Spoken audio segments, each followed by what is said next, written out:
સુરતના કતારગામના પીઆઈ સહિત 4 પોલીસકર્મીઓ વિરુદ્ધ ગુનો નોંધાયો। મહિલા પીએસઆઈ સહિત 4 પોલીસકર્મી વિરુદ્ધ ક્રિમિનલ કેસ નોંધવામાં આવ્યો છે।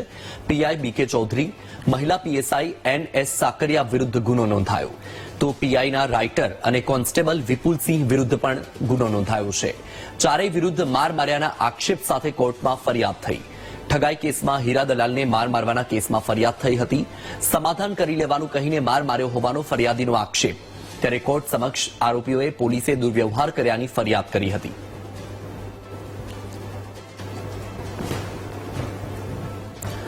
વધુ માહિતી મેળવીએ સંવાદદાતા શૈલેષ પાસેથી। શૈલેષ, સુરતના કતારગામના પીઆઈ સહિત 4 પોલીસકર્મીઓ વિરુદ્ધ ગુનો નોંધાયો છે, એ મામલે શું અપડેટ? સુરતના કતારગામ પોલીસ માટે આ નાલેશી ભરી ઘટના કહી શકાય।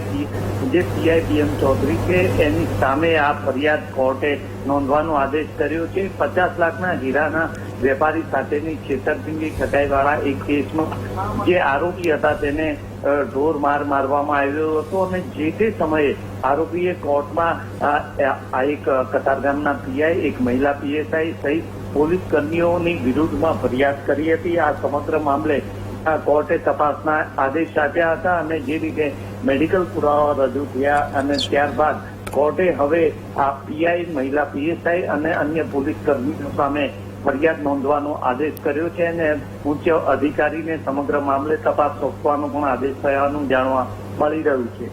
જી બિલકુલ શૈલેષ, માહિતી બદલ આભાર। તો જ્યાં એક તરફ પોલીસ કર્મચારી કે જે જનતાના સેવક કહેવાતા હોય છે અને લોકોની સામે ફરિયાદ નોંધતા હોય છે, અહીં તો પીઆઈ સહિત 4 પોલીસ કર્મચારીઓ સામે ફરિયાદ દાખલ થઈ છે।